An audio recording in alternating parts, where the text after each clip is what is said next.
की मुरली सुनाने के साथ साथ मैं आपको अपने जीवन के अनुभव भी साथ में सुनाता हूँ, इसलिए ताकि आपको ये पक्का हो जाए कि इस संसार में एक शिव बाबा के अलावा दूसरा कोई भी नहीं है जो आपको सतगति दे, सच्चा ज्ञान दे और हर पल प्रति सेकंड आपका साथ निभाए। विगत दिनों बाबा की सेवा अर्थ हमारा कुछ आश्रमों में जाना हुआ, जो देश में बहुत स्थानों पर आश्रम है। अभी कुछ दिनों से बाबा हमें विभिन्न आश्रमों की सेवा के लिए ले जा रहे हैं। तो हमने देखा कि प्राय सभी आश्रमों में केवल शरीर के साथ जो सांसें चल रही हैं, जो शरीर में जल तत्व है, जो शरीर में अग्नि तत्व है, बस खाली उसी का चिंतन कर रहे हैं लोग। और जल तत्व, अग्नि तत्व और ये सांसें, बस इसी का ध्यान सिखाते हैं।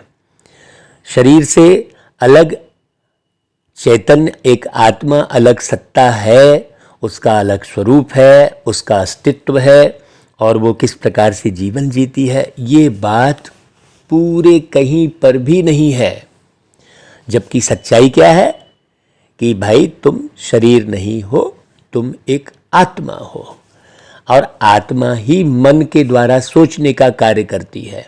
अब लोग ऐसा कहते हैं कि शरीर में संकल्प उठते हैं, शरीर संकल्प करता है। सोचिए कितना झूठ है।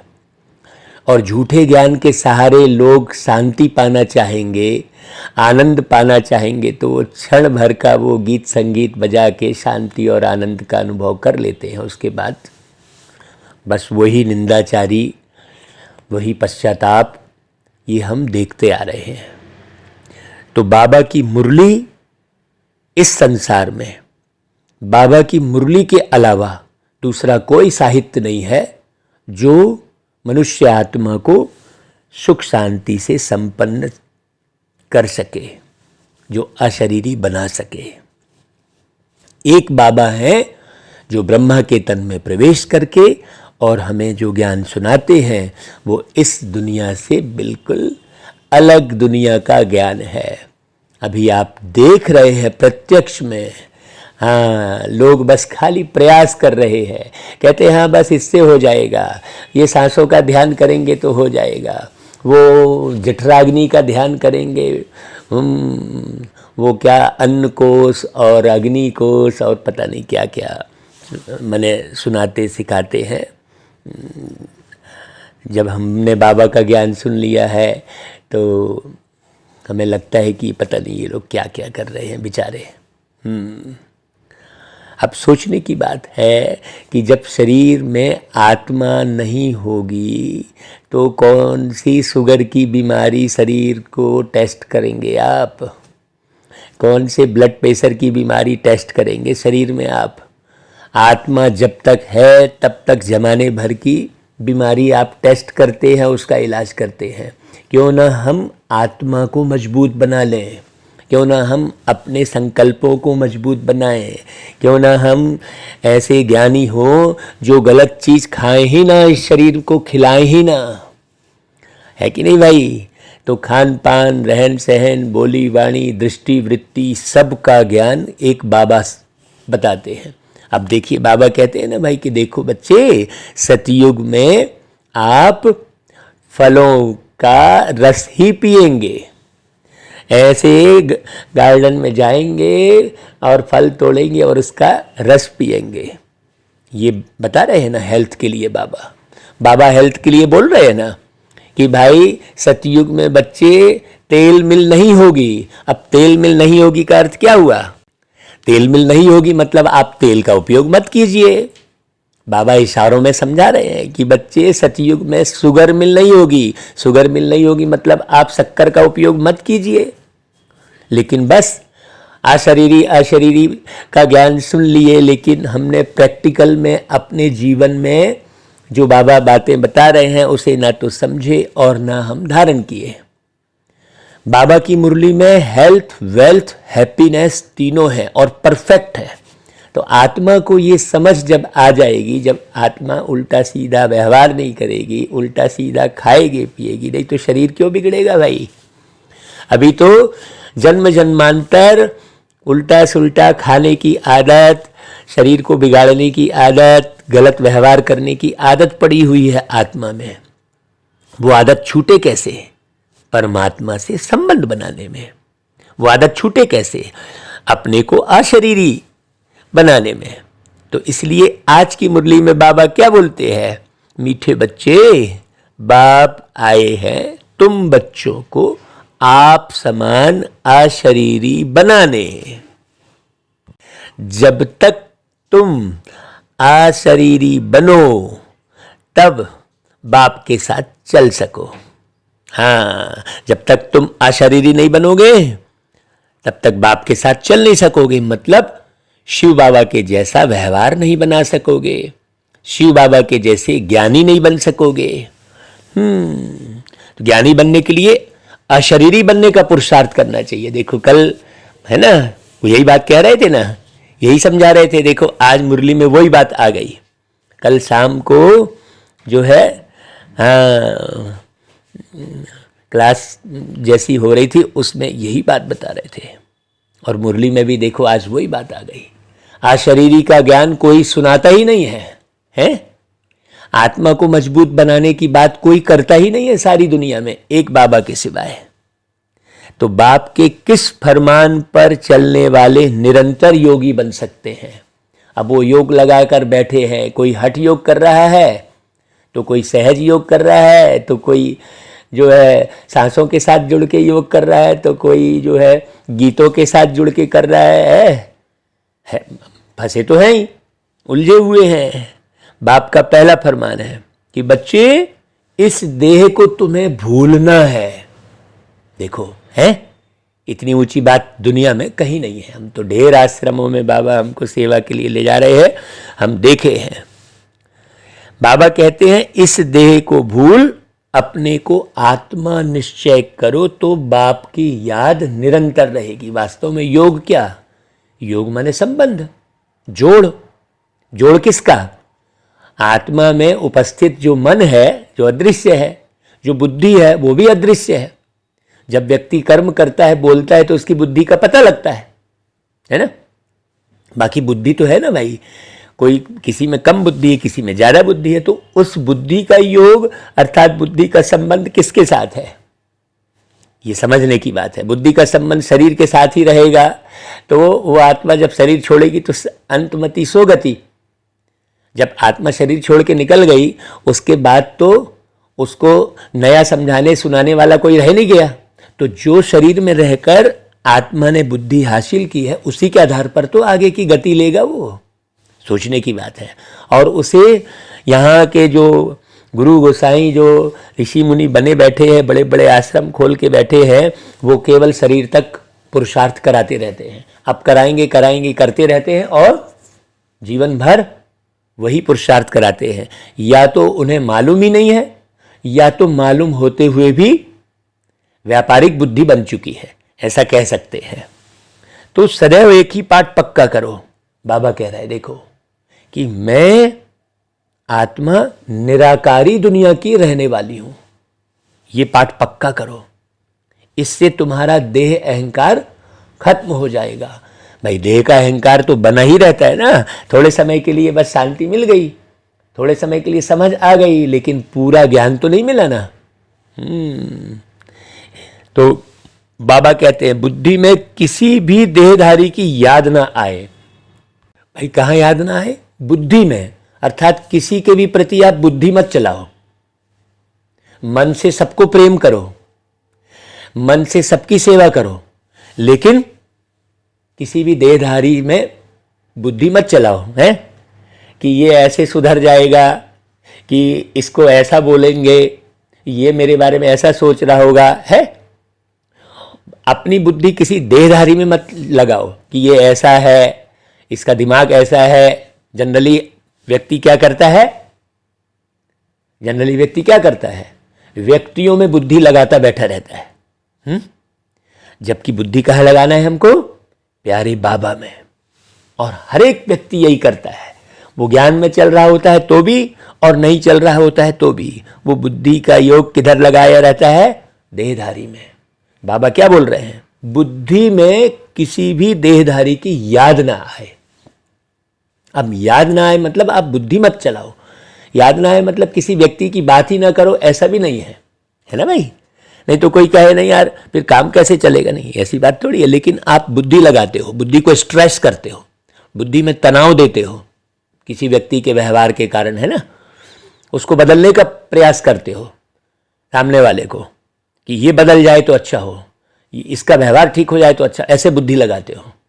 नहीं, आप श्रेष्ठ उत्तम बनने का पुरुषार्थ करो। दुनिया आपको देखकर बनेगी तो ठीक, नहीं बनेगी तो ठीक, आप तो बन जाओगे, है कि नहीं भाई। सारा पुरुषार्थ आप, ऊपर बाबा ने क्या कहा, बाप समान बनो। आप शिव बाबा के गुणों को समझो, शिव बाबा की बुद्धि को समझो, शिव बाबा क्या पढ़ा रहे हैं उसे समझो, शिव बाबा के स्वरूप को समझो, वो अशरीरी है, निराकार है। ऐसा जब आप शिव बाबा के स्वरूप को समझने में अपना समय लगाएंगे, शिव बाबा के साथ बुद्धि जोड़ेंगे, तो आप शिव बाबा के समान बनेंगे। शिव बाबा के समान बने हुए बच्चे ही सतयुग में लक्ष्मी नारायण बनते हैं। इसीलिए लक्ष्मी नारायण को भगवान की तरह लोग पूजते हैं, पूछते हैं, उनके मंदिर बनाते हैं, क्योंकि उन्होंने अभी उन आत्माओं ने इस संगम युग में शिव बाबा के समान बनने का पुरुषार्थ किया था। ये बात बुद्धि में लोगों के बिठानी है। तो बुद्धि में किसी भी देहधारी की याद नहीं आएगी तो निरंतर योगी बन सकते हो। निरंतर योगी मतलब निरंतर आप बाप समान बनने के पुरुषार्थ में लगे रह सकते हो, नहीं तो भटक गए। फिर आप गीत तो गाते हो कि तुम्हें पाके हमने जहां पा लिया है, जमी तो जमी आसमां पा लिया है, तुम्हें पाके हमने जहां पा लिया है। क्या अर्थ हुआ भाई इसका, माने प्यारे शिव बाबा को समझ के, प्यारे शिव बाबा से बुद्धि का योग लगा के हमने जहां को पा लिया है, मतलब सारा जहां अच्छा लगने लग गया है कि नहीं भाई। जहां मतलब जहान किससे है मनुष्य आत्माओं से है ना भाई। तो जहां पा लिया है मतलब हर एक मनुष्य आत्मा से हमारी आत्मी प्रीत जुट गई है। हाँ, कोई हमें खराब नहीं लग रहा है, किसी को बदलने का हमको होना नहीं है कि ये बदल जाए, कहीं तनाव नहीं है कि नहीं भाई। जहां पा लिया है का अर्थ क्या हुआ, जमी तो जमी आसमां पा लिया है का अर्थ क्या हुआ कि हम जमीन के समान जो है दाता बन गए हैं। जमीन के समान, जैसे जमीन देती ही चली जा रही है हर चीज, और आसमान के जैसे हल्के हो गए हैं, है कि नहीं भाई। जमी तो जमी आसमां पा लिया है का अर्थ क्या हुआ, बहुत गहरी बात समझ ले भाई। एक एक बात जब बाबा में बुद्धि लगेगी तो बात एक एक समझ में आएगी। ओम शांति। भैया किसने कहा ओम शांति, आत्मा ने कहा ना भाई। ओम अर्थात मैं आत्मा शांत स्वरूप हूं। यह सब समझने की बातें हैं, केवल बोलने की नहीं। हम ओम शांति बोले पड़े हैं, नहीं भाई। ये बात बाबा क्या कह रहे हैं, समझने की है, समझ कर धारण करने की है कि भाई मैं शांत स्वरूप हूँ हमेशा। जब ज्ञान पूरा हो जाता है तो शांति बनी रहती है, फिर सिस्टम समझ में आता है। नहीं तो कई कहते हैं अरे हमारा तो गरीब सेंटर है। अरे काहे गरीब सेंटर है भाई, हम तो बहुत गरीब है, आ जाओ बिना पैसे के ये कर लो कार्यक्रम फलाना। ये सिस्टम नहीं है ना भाई। ये सिस्टम नहीं कहलाता।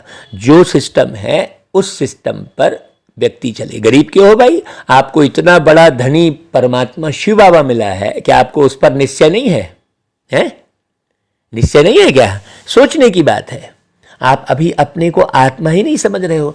जब आपने ये समझ लिया कि मैं एक आत्मा हूं तो धनवान हो गए। आप तो धनवान हो गए ना भाई, क्योंकि गरीबी सारी खत्म हो गई, क्योंकि तुम तो कभी मरते नहीं हो। जब तुम मरते नहीं हो तो काहे की गरीबी और काहे की अमीरी? सोचने की बात है। तो पहले पहले तो अपने को आत्मा निश्चय करो। जो भी पुरुषार्थी अपने को आत्मा निश्चय नहीं करता है वो जमाने भर की बातें दुनियावी करता है कि हम गरीब है, हम ऐसा नहीं कर सकते, हम वैसा नहीं कर सकते। नहीं, ऐसा बिल्कुल नहीं। बहुत अच्छे से समझना है, मुरली को समझा ही नहीं है। बाबा कहता है हम आत्मा फर्स्ट, बाद में यह शरीर मिलता है कि नहीं भाई? कल देखो बिल्कुल वही बात चल रही थी कि फर्स्ट क्या है ना? यही बात कह रहे थे। देखो बाबा मुरली में भी वही कह रहे हैं। दूसरी बात क्या कि हम आत्मा किसकी संतान है, एक बात है ना भाई? आहिस्ते आहिस्ते मुरली सुनेंगे, आहिस्ते आहिस्ते समझेंगे तो अंदर तक भिदेगी। नहीं तो बस ओम शांति कहते रह जाओगे, बस बाबा बाबा कहते रह जाओगे। भाई देखो हम आत्मा किसकी संतान है? ये उस शांति के सागर, ज्ञान के सागर परमपिता परमात्मा की। जब ये एहसास हो गया पूरा तो वह सदैव शांत है फिर, है ना भाई? हम आत्मा एक शरीर छोड़ दूसरा लेते हैं, पार्ट बजाते हैं। भाई शिव बाबा तो विचित्र है, वो एक शरीर छोड़ दूसरा, दूसरा छोड़ तीसरा, ऐसा जो है जन्म तो लेते नहीं वो। बाबा भी एक आत्मा है, लेकिन उनका अपना कोई चित्र नहीं है। तुमको तो अपना चित्र है, अर्थात शरीर है। बोलते रहते हो। बाप कहते हैं मैं सदैव विचित्र हूं। ब्रह्मा विष्णु शंकर सूक्ष्म चित्रवान है और मैं विचित्र हूं, मेरा कोई चित्र नहीं है। शिव बाबा को कोई शारीरिक रूप में नहीं पहचाना जा सकता। हाँ, अब लोग शंकर बोल देते हैं, सोचो। बाबा कहते देखो बच्चे किसको बोल रहे? आत्मा को। बाबा कहते देखो तुम आत्माएं सुनती हो, तुम आत्माएं भी मेरे साथ निर्वाण धाम में रहने वाली हो। बाबा जो विचित्र हैं वह बैठ सुनाते हैं और तुम आत्माएं सुनती हो। बाप कहते हैं मुझे याद करो, है ना? यह दुख धाम है, इस देह दुनिया दौलत को याद मत करो। कहते तो हैं हम पतित हैं, परंतु हमको ऐसा पतित किसने बनाया? भाई बाप ने तो नहीं बनाया ना। बाप की तो महिमा करते हो, तुम मात पिता हम बालक तेरे, तुम्हारी कृपा से सुख घनेरे। तो आपसे जो सुख घनेरे मिले हुए थे उसको सभी भारतवासी याद करते हैं, ब्रदरहुड है। अब पिता कहने लग गए, अरे भाई पिता कैसे बोलेंगे एक दूसरे को? भाई कितनी अज्ञानता। भाई बाप तो एक अलग है ना। फिर जब जिस्मानी बनते हैं, प्रजापिता ब्रह्मा द्वारा रचना होती है। आत्मा तो है ही अविनाशी, परंतु फादरहुड तो नहीं कहेंगे ना। अब सबसे बड़ी अज्ञानता पिता बोल रहे हैं वो है। भाई जो रिश्ता आत्मा से आत्मा का है वो सत्य रिश्ता समझ में आना चाहिए। नहीं ये पिता और माता क्या है? भाई तुम्हें माता च पिता तुम्हें तो एक परमात्मा है ना। सन्यासी लोग कहते हैं शिवोहम तत्वम, वह ईश्वर सर्वव्यापी है, फिर तो सब फादर हो जाते हैं। यह तो बेकायदे हो जाए। बच्चे पुकारते ही हैं मुक्ति अथवा जीवन मुक्ति का वर्षा लेने। तो जब यहां आते हो तो अपने को आत्मा समझ बाप को याद करो। हाँ, जब भी बाबा की मुरली सुनते हो कम से कम उस समय तो आत्माभिमानी स्थिति में रहो भाई। हाँ, हम आत्मा है, ऐसे नहीं कि हम परमात्मा है, नहीं, हम आत्मा है। परमपिता परमात्मा के हम सब बच्चे ब्राह्मण ब्राह्मणियां हैं। तुम सब ब्रह्मा के बच्चे और शिव बाबा के पोत्रे ठहरे। सब याद करते हैं परमपिता परमात्मा को, ओ गॉड फादर कहते हैं। फिर उनको सर्वव्यापी कहेंगे तो वर्षा कहां से मिलेगा भाई? सोचने की बात है। भक्ति मार्ग में सब भगवान को याद करते हैं। भगवान है एक और तुम सब भगत हो। ब्राइड्स अनेक और ब्राइड ग्रूम अथवा साजन एक है। इस बात को अच्छे से समझने की जरूरत है। वह बाप है, बाकी सब बच्चे हैं। तो और किसको भी याद ना करो। बाप का फरमान है बच्चे तुम्हें इस देह को भी याद नहीं करना है, अपने को आत्मा समझो। आत्मा ही कहती है हम दुखी हैं, भ्रष्टाचारी हैं। हाँ, यहाँ दैवी राज्य तो नहीं है ना भाई। अभी 5000 वर्ष पहले भारत में लक्ष्मी नारायण का राज्य था। कभी यथा राजा रानी तथा प्रजा सदा सुखी थे, अकाले मृत्यु किसी की होती नहीं थी, बहुत थोड़े थे। यह भारतवासी सब भूल गए हैं कि हमारा भारत पहले पहले हेवन था, ये भूल गए हैं? कहते भी हैं हेवनली गॉडफादर। और जब ये सब बातें लोगों को सुनाना शुरू करो तो उनकी बुद्धि भी नहीं लगती है। हाँ, उलझ जाते हैं। क्यों? क्योंकि सदा देह की ही स्मृति है। हम आत्मा निराकारी दुनिया की रहवासी हैं और कोई देहदारी की याद ना आए। देह अहंकार छोड़ अपने को आत्मा समझ बाप को याद करना, ये पुरुषार्थ कहीं नहीं सिखाते हैं, कहीं भी नहीं सिखाते। और जो बच्चा यहां सीखता है वो भी पूरे समय इस ख्यालों में नहीं रहता। हाँ, बाबा की याद में नहीं रहता। अंदर अंदर अंदर अंदर बाबा की याद में रहे। कहा बाबा ने, हथ काट ले दिल यार ले, देह अहंकार छोड़ो। यह जो कुंभ का मेला कहते हैं वह कोई सुहावने संगम युग का मेला नहीं है। संगम कहा जाता है कलयुग के अंत और सतयुग के आदि को। ये बात तो कभी किसी ने बताई ही नहीं है कहीं बात? इतनी जगह हम घूमने गए, देखा कहीं नहीं। इसलिए बाबा की मुरली और बाबा, बस इसके सिवाय कुछ नहीं। कलयुग है ही पतित दुनिया, एक भी पावन नहीं है। इसलिए यहां मत ढूंढो किसी को, इसलिए बुद्धि यहां किसी में नहीं लगाओ। भल महात्माएं भी हैं परंतु पावन तो कोई नहीं है। सब कहते हैं यह पतित दुनिया है भाई, जिक्र भी करते हैं ना, ऐसा हो रहा है वैसा हो रहा है, कहते भी है ना। कुंभ पर जाते हैं पावन बनने के लिए। अब गंगा में स्नान करते हैं तो जरूर पतित है ना भाई, है? गंगा में स्नान करते हैं, साधु संत सब जाते हैं पावन बनने, तो फिर तुमको कैसे बनाएंगे पावन? है सोचने की बात है। बाप कहते हैं मैं तब आता हूं जब बहुत भ्रष्टाचार होता है, जब देखते हैं कि हाँ दुनिया अब किसी से नहीं संभल रही है? पहले तो देखते हैं चलो भाई बच्चे संभाल रहे हैं, संभालते रहे। जब देखते हैं कि अब नहीं संभल रही है तब फिर बाबा आते हैं। अगर मान लो पहले ही आ जाए तो कौन पूछे फिर बाबा को? जब देखे सब हार गए हैं, क्या कहते हैं ना, सब देव गए हैं हार, मैया ने नया रूप धरा, मैया ने नया रूप धरा, ये कहते हैं ना। तो मैया कौन है? तो मेवा माता च पिता तुम्हें, एक ही को कहते हैं ना। तो मैया वो शिव बाबा ही है ना, लेकिन लोग एक अलग स्वरूप बना लेते हैं। सब देव गए हैं हार, मैया ने नया रूप धरा, बड़ी गहरी बात है। हाँ, तो सब कहते हैं यह पतित दुनिया है। मनुष्य बहुत दुखी हो जाते हैं। मैं आकर इन सब का उद्धार करता हूं। अहिल्याएं, गणिकाएं, साधुओं, गुरुओं आदि का उद्धार करने आता हूं, क्योंकि वह तो पावन आत्माएं है नहीं ना भाई। अभी वही मैं कह रहा हूं कि मुझे बाबा अलग अलग स्थानों पर लेके क्यों जा रहे हैं?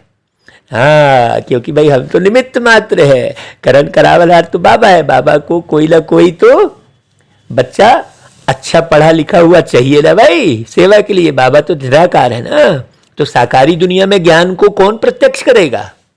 हम बच्चे ही करेंगे ना। तो बाबा कहते हैं आता हूं क्योंकि वह तो पावन आत्मा है नहीं। पतित दुनिया में कोई भी पावन नहीं है, पावन दुनिया में फिर कोई भी पतित नहीं होता। लॉ नहीं है। पतित आत्मा सतयुग में आ ही नहीं सकती, पतित आत्मा स्वर्ग में नहीं जा सकती। हाँ, परम धाम में जाके स्थिर हो जाएगी भाई। बहुत गहरी बात समझ ला। साधु लोग अपने को महान आत्मा कहाँ समझते हैं? वह तो अपने को परमात्मा समझते हैं। शिवोहम कहते हैं।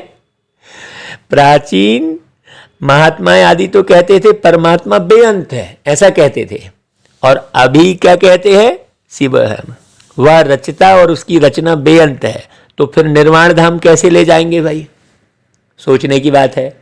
जब परमात्मा बेअंत है, उन्हों को पता ही नहीं कि जीवन मुक्त भी भारत था। मुक्त अवस्था में लोग जीवन जीते थे, अभी तो बंधे हुए हैं। उस समय और कोई धर्म नहीं था, अभी तो जेल के अंदर जेल है? सारी दुनिया ही जेल है और फिर उस जेल के अंदर न जाने कितनी जेल है। घर गृहस्थी को जेल समान समझते हैं कि नहीं समझते हैं? सोचने की बात है। एक दूसरे से मिलते हैं तो उलझे हुए रहते हैं कि नहीं रहते हैं? बंधे हुए, तो बंधन यानी जेल, सीधी सी बात। बाबा कहते हैं सिर्फ सूर्यवंशी और चंद्रवंशी थे उस समय, और कोई धर्म नहीं था। फिर सूर्यवंशी बदल के चंद्रवंशी बने। पुनर्जन्म में तो आते ही है ना भाई, 84 पुनर्जन्म लेते हैं, 84 लाख नहीं। यह तो बड़ा गपोड़ा लगा दिया है। ब्रह्मा की दिन और ब्रह्मा की रात, तो 84 जन्म चाहिए ना। कल ही हम गीता पढ़ रहे थे तो उसमें ब्रह्मा का दिन और ब्रह्मा की रात शब्द आया था, लेकिन उसका अर्थ ही नहीं बता रहे थे। नीचे में हम श्लोक भी पढ़ रहे थे और गीता भी पढ़ रहे थे, लेकिन बाबा की मुरली में गीता का सार है, भागवत का सार है, रामायण का सार है। सार को उठाना है, हाँ, पूरा झाड़ नहीं। आपको जब पेट में दर्द होता है तो पुदीना का पूरा झाड़ खाते हो कि उसका अर्क पीते हो? सोचने की बात है। ऐसा ही दुनिया का दुख से छूटना है और जो है सुख शांति में जाना है, तो बाबा की मुरली से सारे शास्त्रों का सार उठा लो। बाप बैठ समझाते हैं कि अब किसको भी याद ना करो, ये सार है। हम आत्मा मोस्ट बिलवेट परमपिता परमात्मा की संतान है। ऐसे नहीं कि सब परमात्मा के रूप है, यह तो इम्पॉसिबल है भाई। यही एक भूल है। अब वो सबको पिता पिता बोल रहे हैं, अरे पूरे ही गलत है। देखो है, सोचो। और देख खाने पीने में बुद्धि लगाए हुए है। हाँ, कहा जाता था ना भाई, रावण की बुद्धि कहाँ थी? नाभि में। तो नाभि किए बैठे है। बाप एक ही है, बाकी सब है बच्चे। आत्माएं सब ब्रदर्स है। फिर जब शरीर में आते हैं तो प्रजापिता ब्रह्मा को ग्रेट ग्रेट ग्रैंडफादर कहेंगे ना। पहले पहले हैं ब्राह्मण। भारत में विराट रूप भी दिखाते हैं। ब्राह्मण है चोटी, भगवान की ऊंचे ते ऊंची संतान, इसलिए चोटी दिखाते हैं। हाँ, और सभी लोग ब्राह्मण को ऊंचा समझते हैं ना भाई। वो माने दैवी धर्म के बदले हिंदू धर्म कहने लगे हैं बस। बाकी ब्राह्मण को तो ऊंचा समझते हैं ना। ब्राह्मण है चोटी। अभी तुम ईश्वरी औलाद बने हो, शिव बाबा के पौत्रे और पौत्रियां, प्रजापिता ब्रह्मा के बच्चे। शिव बाबा के बच्चे तो सभी आत्माएं हैं, है ना भाई। तुम वर्षा शिव बाबा से ले रहे हो ब्रह्मा के द्वारा। हाँ, कहते हैं ना, भर दे झोली मेरी जा मोहम्मद, तेरे दर से न जाऊंगा खाली। तो कौन सी झोली भरने वाले हैं भाई? किस मोहम्मद की बात है ना भाई? सोचने की बात है।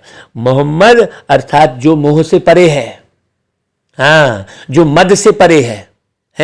मद यानी अभिमान। जो मोह अभिमान से परे है वो है परमात्मा।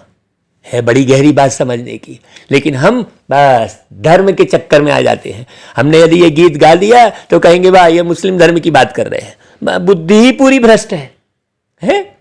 आप अर्थ को समझो ना भाई। भर दे झोली मेरी जान मोहम्मद, मेरी जान मतलब इस जान की रक्षा करने वाले कौन? परमात्मा। है बड़ी गहरी बात समझने की। तो झोली भरने वाले कौन है? शिव बाबा, एक निराकार, एको ओंकार निराकार कहते हैं, नूरे इलाही कहते हैं। समझो बात को भाई अच्छे से। और खाली करने वाली कौन है झोली? माया। माया अर्थात माया को भी नहीं जानते। वो धन दौलत और रिश्ते नातों को माया समझते हैं। अरे भाई, धन दौलत रिश्ते नाते तो उपयोग के लिए है, जीवन निर्वाह के लिए है। वो कैसे माया हो जाएगा? माया है ये विकार, ईर्ष्या, द्वेष, गिलानी, इसको छोड़ना है। तो लोग क्या है, धन कमाना छोड़ देंगे तो रिश्ते नातों को छोड़ देंगे। अरे भाई, गाते भी हैं पतित पावन सीताराम, परंतु मनुष्यों की बुद्धि में त्रेता वाले राम और सीता आ जाते हैं। तुम बच्चे जानते हो, सतयुग त्रेता है सुखधाम, वहां दुख का नाम निशान भी नहीं रहता। पतित पावन सबके बाप एक ही है।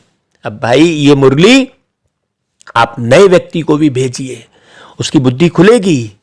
हाँ, आप इतना ढेर सुनने वाले तो रहेंगे नहीं, आप भेजिए इसको और भेजकर रिक्वेस्ट कीजिए, भैया आप एक बार इस मुरली को पूरा सुनकर देखो। ऐसा आप उनको फोन भी करिए।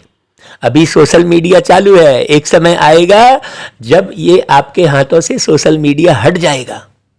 अभी जब तक चालू है इसका उपयोग कर लो जल्दी से जल्दी। फिर क्या है, फिर हर चीज नष्ट होने वाली है। यहां तो हनुमान के मंदिर में भी जाकर कहते हैं तुम्हें माता च पिता तुम्हें। सोचो वह कैसे हो सकता है भाई। कहते हैं वो हनुमान जी भी शिव जी के ही अवतार है, कह देते हैं ना भाई। बताओ भला, अब शिव जी का स्वरूप हनुमान जी की जैसा बन गया, ऐसा थोड़ी है भाई। अपने लिए भी कह देते हैं 84 लाख योनि में भटके, और भगवान को भी ऐसा ही कह देते हैं भाई। सबके सद्गति दाता पतित पावन एक ही है जो मानवी तन में प्रवेश करते हैं भाई। क्योंकि मानव ही बोलने, सुनने, समझने, देखने, आविष्कार करने वाला है ना भाई, है। तो बाबा कहते हैं वही ज्ञान के सागर हैं। वह जो सागर से नदियां निकलती हैं वह तो है पानी। वो स्थूल चीज अलग हो गई, और ज्ञान के सागर भाई गीता में लिखा है ज्ञान सूर्य प्रगटा अज्ञान अंधेर विनाश। तो अब इन्होंने सूर्य को ही भाई, सूर्य प्रगटा, साक्षात में सूर्य दिख रहा है भाई, हम उसको माने बोले, और जो नहीं दिख रहा है उसको कैसे माने, ऐसा बोल देते हैं। अरे भाई जो नहीं दिख रहा है उसको तो मानते चले आ रहे हो आप। आपके शरीर में दर्द है बोल रहे हो, दिख रहा है क्या? हमको तो नहीं दिख रहा है बोलेंगे, डॉक्टर बोलेगा हमको तो तुम्हारा दर्द नहीं दिख रहा है, हम कैसे माने हैं? दर्द को तो कोई थर्मामीटर भी नहीं है, तापमान का तो थर्मामीटर बना लिया, तो फिर दर्द तुम बोल रहे हो मतलब झूठ बोल रहे हो क्या? सोचने की बात है। अब बोले जो दिखता है वो साक्षात बिल्कुल सूर्य है, जबकि गीता में लिखा ज्ञान सूर्य प्रगटा। भाई ज्ञान के सागर जो परमात्मा वो अलग है भाई, ये सागर अलग है भाई। बड़ी गहरी समझने की बात है, लेकिन सब मटिया मेट कर दिया है, मिला दिया है भाई। पानी तो पतित पावन हो ना सके ना भाई। पानी कोई निर्णय लेगा क्या? आप कोई आपस में झगड़ा होता है और पानी पतित पावन है, गिरने वाले को ऊंचा उठाने वाला, पतित यानी गिरना, गिरने वाले को ऊंचा उठाने वाला यदि पानी है तो फिर इतने न्यायालय और कोर्ट कचहरी काहे को खोल के बैठे हो? वो पानी के पास निर्णय लेने चले जाओ। वो सूर्य है सर्वोच्च सत्ता, तो सूर्य के पास चले जाओ निर्णय लेने, फिर कोर्ट कचहरी और पुलिस थाने की जरूरत क्या है? सोचने की बात है। अब लोगों की बुद्धि कैसी भटक रही है। तो कहेंगे पानी में स्नान करने से पावन बन मुक्ति को पाएंगे, यह तो हो ही नहीं सकता। एक मुक्ति, दूसरी है जीवन मुक्ति। सदगति अथवा जीवन मुक्ति दाता एक ही है, यह है पतित दुनिया। और भाई ये जो बाबा मुरली चलवा रहे हैं हमसे, ये आम व्यक्ति के लिए चलवा रहे हैं। इसलिए कोई भी बाबा का बच्चा ये ना सोचे कि भाई ये मुरली बहुत देर तक चला रहे हैं। ये सबके लिए है मुरली, क्योंकि बाबा की मुरली पर हर एक बच्चों का अधिकार है। बाबा ने कहा ना कि सब आत्माएं मेरे बच्चे हैं, कहा कि नहीं कहा भाई? तो सबको ये संदेश जाना चाहिए कि नहीं चाहिए? तो भारतवासी जानते हैं 5000 वर्ष पहले भारत में लक्ष्मी नारायण का राज्य था। कौन भारतवासी? हम ब्राह्मण बच्चे, और कोई खंड नहीं था, बाकी सब नहीं जान रहे हैं। 5000 वर्ष की बात तुम भूल गए हो, पीछे फिर और खंड आते हैं भाई। क्यों भूल गए 5000 वर्ष की बात? क्योंकि कई हजार वर्ष कह दिए एक एक युग को। हाँ सोचो, अब बोले हमने देखा नहीं, अब 20 अरब पहले की पृथ्वी तुमने देखी क्या? उसको मान लिए हैं, ये मान लिए कि कई पृथ्वी है। देखी क्या तुमने? उसको मान लिए कि कई पृथ्वी है। सोचो, है सोचने की बात है बच्चे। यह हमेशा याद रखो, जब सुनते हो तो यह मत समझना यह दादा व ब्रह्मा बोलता है। शिव बाबा जो सबके रचयिता है, वह बैठ रचना का राज समझाते हैं। हाँ भाई, जब ब्रह्मा बाबा के तन में शिव बाबा आए होंगे तब बहुत सारे लोगों को संशय बैठता होगा, है ना भाई? तो बाबा को ये बोलना पड़ता है कि देखो तुम, मैंने कोई बहुत सारे लोग बैठ के संशय करते होंगे, तो शिव बाबा को मालूम पड़ता होगा कि देखो ये मेरे को नहीं पहचान पा रहा है। रामायण में उसका जिक्र है। हाँ, रामचंद्र जी ने कहा था कि मैं आऊंगा तो तुम मुझे पहचान लेना। तब तो भाई अच्छी बात है, लेकिन वो आत्मा नहीं पहचान पाई, ये दिखाया है रामायण में। हाँ, तो ऋषि मुनि तो सब कहते रहे कि परमात्मा बेअंत है, हम नहीं जानते।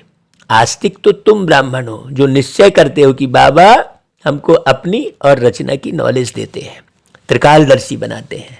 ऋषि मुनि आदि कोई भी त्रिकालदर्शी नहीं। बाप कहते हैं देवी देवता भी त्रिकालदर्शी नहीं है, सिर्फ ब्राह्मण ही त्रिकालदर्शी है। कौन से ब्राह्मण? जो शिव बाबा को जानते हैं। शिवो अहम कहने वाले ब्राह्मण नहीं।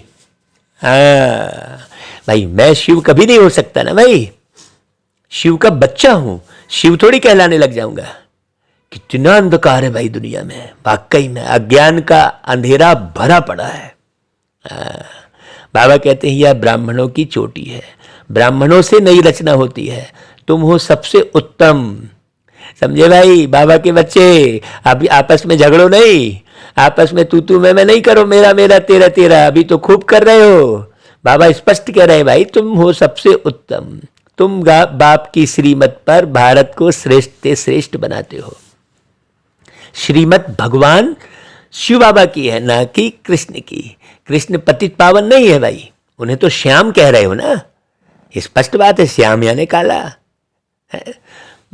तो शिव बाबा को तो श्याम शिव नहीं कहते हैं, है कि नहीं भाई? भाई श्री कृष्ण जी को ही श्याम सुंदर कहते हैं, शिव बाबा को तो सत्यम शिवम सुंदरम कहते हैं, है समझने की बात। और शिव बाबा और कृष्ण को श्याम सुंदर कहते हैं। कृष्ण के सामने कौन सा शब्द लगा है? श्याम, और शिव बाबा के सामने सत्यम। बहुत गहरी बात समझना। तो पतित पावन एक ही है, वे सबके बाप है। हमेशा याद करो, हम आत्मा इन आर्गन्स द्वारा सुनते हैं। आत्म अभिमानी भव। बाबा कहते हैं देखो हम आत्माओं को ज्ञान देता हूं, तब गाया हुआ है ज्ञान अंजन सतगुरु दिया, अज्ञान अंधेर विनाश, ये गायन है। पतित पावन सदगति दाता वही है। बच्चों को बाप पैदा करते, फिर टीचर बनकर पढ़ाते, फिर गुरु बनकर सदगति देते हैं। सदगति में ले जाने वाले सदगति दाता एक ही शिव बाबा है। तुम बच्चे नई दुनिया में जाने के लिए अथवा मनुष्य से देवता बनने के लिए यह पढ़ाई पढ़ रहे हो। अब मेरा यहां ठीक नहीं हो रहा है, वहां ठीक नहीं हो रहा है, ऐसी बुद्धि मत लगाओ। बाबा स्पष्ट कह रहे हैं कि भाई तुम आत्मा मनुष्य से देवता बनने के लिए पढ़ रहे हो। बाकी बीमारी लगी, कुछ लगी तो खान पान में परिवर्तन करो। हाँ, कुछ उल्टा सुल्टा खा रहे हो सब, तमो प्रधान चीज है, तामसी वृत्ति वाली, उसकी पढ़ाई भी पढ़ लो भाई। अभी तो हम क्या करते हैं, भागवत कथा करने जाते हैं तो वो तामसी वाली कौन कौन सी चीजें हैं उसके बारे में भी बताते हैं। बाबा ने वो ज्ञान भी सुनाया किसी न किसी को निमित्त बना के। अभी यह पतित मनुष्य सृष्टि खत्म होकर देवी दुनिया होने वाली है। बाबा स्पष्ट देखो बता रहे हैं, कोई नहीं बोल सकता ऐसा। अभी भल देवताओं को पूजते हैं, परंतु यह नहीं जानते कि जरूर हम देवी देवता धर्म के हैं। जिसको पूजते हैं उनका वह धर्म कहेंगे ना भाई। अब आपके घर में आपके पिताजी की तस्वीर रहेगी क्योंकि आप उनके कुल के हो, तो सारे हिंदू धर्म के घरों में श्री कृष्ण जी की तस्वीर है तो जरूर देवी देवता धर्म के थे ना भाई। कृष्ण देवाय नमः कह रहे हैं तो भारतवासियों का तो आदि सनातन देवी देवता धर्म था, स्वर्ग था। अब कहते हैं मनुष्य 84 लाख जन्म लेते हैं। क्या सब लेते हैं? इतने लाख जन्म हो तो उसके लिए तो बहुत बड़ा कल्प चाहिए। हाँ भाई, अभी कुछ साल पहले ही तांबे के सिक्के देखने में आते थे हमारे ही जीवन में, जब हम छोटे छोटे थे। हैं, सोचो तो कैसे युग बहुत बड़ा हो गया भाई, सोचने की बात है। यह भी ड्रामा अनुसार खेल बना हुआ है, जो पास्ट हुआ सो ड्रामा। मूल वतन सूक्ष्म वतन को भी तुम बच्चे ही जानते हो। तुम हो स्वदर्शन चक्रधारी। बाबा मुरली में बच्चों की ही महिमा करते रहते हैं। देखो वह विष्णु को स्वदर्शन चक्रधारी कहते हैं। बाप समझाते हैं विष्णु के दो रूप लक्ष्मी नारायण स्वदर्शन चक्रधारी नहीं है। स्वदर्शन चक्रधारी तुम ब्राह्मण हो, कितना फर्क हो जाता है। वह फिर कहते हैं कृष्ण का स्वदर्शन चक्र था, लड़ाई के मैदान में चक्र चलाया, फिर कौरव मारे गए। अरे भाई, लेकिन देवता कभी हिंसा थोड़ी ही करते हैं। कृष्ण देवाय नमः कह रहे हो आप, सोचने की बात है। देवता भी हिंसा करेंगे तो मनुष्य और देवता में अंतर क्या रहा? वह तो डबल अहिंसक है, ना उनमें विकार है और ना लड़ाई। कितना गपोड़ा सोचो। सबसे बड़ी हिंसा क्या है? हाँ, एक दो को विष पिलाना। काम कटारी चलाना। बाप कहते इससे आदि मध्य अंत दुख पाते आए हो, भोगते आए हो दुख। सतयुग में काम कटारी नहीं चलती थी, वाइसलेस राज्य था, सर्वगुण संपन्न मर्यादा पुरुषोत्तम थे। उस सतयुग की बात को समझो, हिंसा थी ही नहीं। भाई समझोगे तब तो लाओगे, हैं? भाई किसी चीज को समझोगे तब तो लाओगे, हैं? इस समय रावण का राज्य है, 5 विकार सर्वव्यापी है। इस साइंस से जो भी विमान आदि निकले हैं अभी 100 वर्ष के अंदर, है ना भाई, यह किस लिए, यह ट्रायल हो रही है। यह सब चीजें फिर भविष्य में काम आने वाली है। इन्हों के द्वारा अभी सब कुछ विनाश हो जाएगा, फिर यह सुख के काम आएंगे। हाँ, यहाँ तो सुख भी है तो दुख भी है। इसको माया का पॉम्प कहा जाता है। विनाश हो यह तो अच्छा है ना। कहते भी हैं पतित पावन आओ, तो भाई आओ कह रहा है तो मैं आकर क्या करूं, है? बाबा कह रहे हैं बाबा फिर से स्वर्ग की स्थापना करो तो हम सुख पावे। बाप समझाते हैं बच्चे यह खेल बना हुआ है। बाप सुखधाम रचते हैं, रावण फिर दुखधाम बनाते हैं। शांति धाम से आत्माएं पहले पहले आती है सुख धाम में। हाँ, पवित्र आत्मा ही आती है। इस समय सब पतित हैं और बिना ज्ञान की गंगा में डुबकी लगाए कोई पावन बन ही नहीं सकता। बहुत गहरी डुबकी लगाना है, अंदर जाना है। बाबा कहते हैं बाप भी ड्रामा के बंधन में है।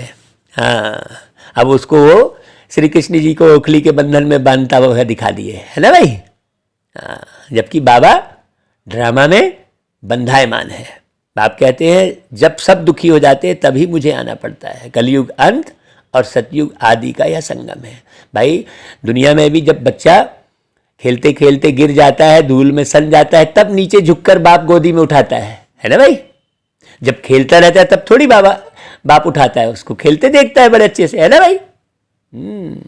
बाबा को अपना शरीर तो नहीं है। बाप कहते हैं बच्चे मुझे नॉलेज देने के लिए तन तो जरूर चाहिए, नहीं तो मैं कैसे बात करूं, इसलिए मैं इनको अडॉप्ट करता हूं। तुम अब ईश्वर के सम्मुख आए हो। ये वाणी किसकी चल रही है? प्यारे पिता निराकार शिव बाबा की वाणी चल रही है। हाँ, हम तो बस खाली पढ़ रहे हैं भाई। हाँ, खूब बारीकी से सवेरे अमृत बेले उठ के उसका मनन चिंतन करते हैं तो बाबा हमको मदद करते हैं एक एक बात को समझाने में। मेहनत करोगे तो समझ में आएगी बात, और बुद्धि को इधर उधर भटकाते रहोगे तो कहाँ से समझ में आएगी। बाबा द्वारा जानते हो कि हम ईश्वर के बच्चे हैं। अब परमपिता परमात्मा पूछते हैं मैं आऊं कैसे, तुम ही बता दो भाई, है ना भाई। किस में प्रवेश करूं? जरूर मुझे पतित दुनिया पतित शरीर में ही आना पड़ता है। यह सब सांवरे हैं। सांवरे को गोरा बनाने के लिए बाप कहते हैं तुम सब गोरे थे अब सांवरे हो। तुम हरेक का नाम श्याम सुंदर है, अभी श्याम बने हो। कृष्ण को कहते हैं श्याम सुंदर। तो बरोबर भारत पहले सुंदर था, गोल्डन एजेड था, फर्स्ट क्लास प्रकृति थी, वहाँ लूले लंगड़े नहीं होते। कृष्ण है नंबर 1 श्याम सुंदर। शिव बाबा इनके ही तन का आधार लेकर इनको और साथ साथ तुम बच्चों को श्याम से फिर सुंदर बनाते हैं। एक तन का तो आधार लेते हैं भाई। अच्छा भाई, बस बाबा जो है बाबा कृष्ण आत्मा जो है उन्हीं के संग सब उद्धार करते हैं। लेकिन 84वें जन्म वाले शरीर में, है ना भाई। पहले जन्म वाले शरीर में तो वो आत्मा बिल्कुल सुंदर रहती है ना। है बड़ी गहरी बात। अच्छा भाई, मीठे मीठे सिकिलदे बच्चों प्रति मात पिता बाप दादा का याद प्यार और गुड मॉर्निंग। रूहानी बाप की रूहानी बच्चों को नमस्ते, और हम रूहानी बच्चों की रूहानी मात पिता बाप दादा को याद प्यार गुड मॉर्निंग और नमस्ते। धारणा के लिए मुख्य सार, हम ब्राह्मण चोटी सबसे उत्तम हैं। इस नशे में रह श्रीमत पर भारत को श्रेष्ठ से श्रेष्ठ बनाने की सेवा करनी है। आस्तिक बनना और बनाना है। दूसरी पॉइंट, देह अहंकार को छोड़ आत्म अभिमानी बनना है। विचित्र बनने का पूरा पुरुषार्थ करना है, अशरीरी बनने का, है ना भाई। इस चित्र का भान बिल्कुल ना हो इस शरीर का। हाँ, नहीं तो लोग तो बस आजकल दुनिया में बस सेल्फी खींचे पड़े हैं। किसका? शरीर के ही भान में है टोटल। कैसे दिख रहा हूँ, कैसे हो रहा है, शरीर के ही भान में।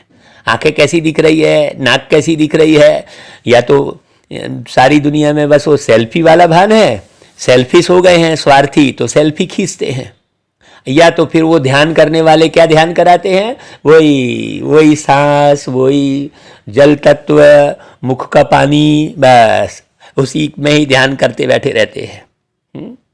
उससे कुछ होना जाना नहीं है, कुछ भी नहीं मिलने वाला है। हाँ भाई, खान पान शुद्ध करो, वो अच्छी बात है, लेकिन ध्यान की प्रक्रिया तो सही हो भाई। लेकिन अब बस कोई भी कोटों में कोई में ही कोई होता है, ये तो सिस्टम है भाई। अच्छा भाई वरदान, अब कोटों में कोई है तो हमें छटनी तो करना ही पड़े ना।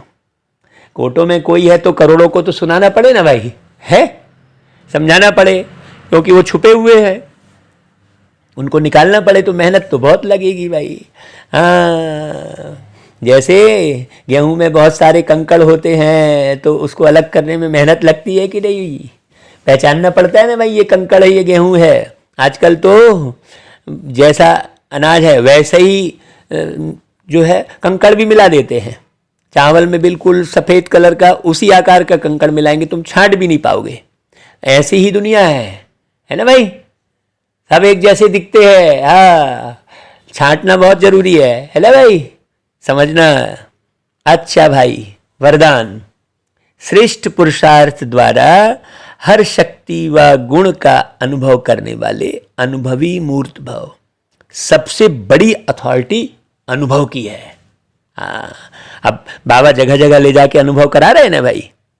जैसे सोचते और कहते हो कि आत्मा शांत स्वरूप सुख स्वरूप है, ऐसे एक एक गुण व शक्ति की अनुभूति करो और उन अनुभवों में खो जाओ।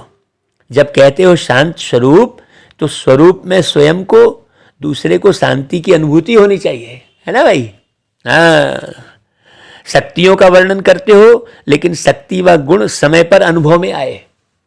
शक्तियों का वर्णन तो कर रहे हो लेकिन तुम्हारे अंदर ही सहन शक्ति नहीं है, तो कैसे मालूम पड़ेगा, है वो कैसे मानेगा कि भाई सहन शक्ति कोई होती है? वो तो यही कहेगा ना कि आप ही अनबैलेंस हो गए, आप ही गुस्सा हो गए। तो वर्णन करते हो तो अनुभव में आए। अनुभवी मूर्त बनना ही श्रेष्ठ पुरुषार्थ की निशानी है। केवल वर्णन करने से बस कुछ नहीं हो जाएगा, तो अनुभवों को बढ़ाओ, है ना भाई। अच्छा भाई, स्लोगन, संपन्नता की अनुभूति द्वारा संतुष्ट आत्मा बनो तो अप्राप्ति का नाम निशान नहीं रहेगा। हाँ, जब हमको इतना बड़ा सतयुग मिल रहा है तो ये एहसास है कि नहीं भाई, स्वर्णिम युग में जा रहे हैं। बाबा हम आत्माओं को कहाँ ले जा रहे हैं, देखो बाबा की कितनी याद आनी चाहिए। अच्छा भाई, ओम शांति।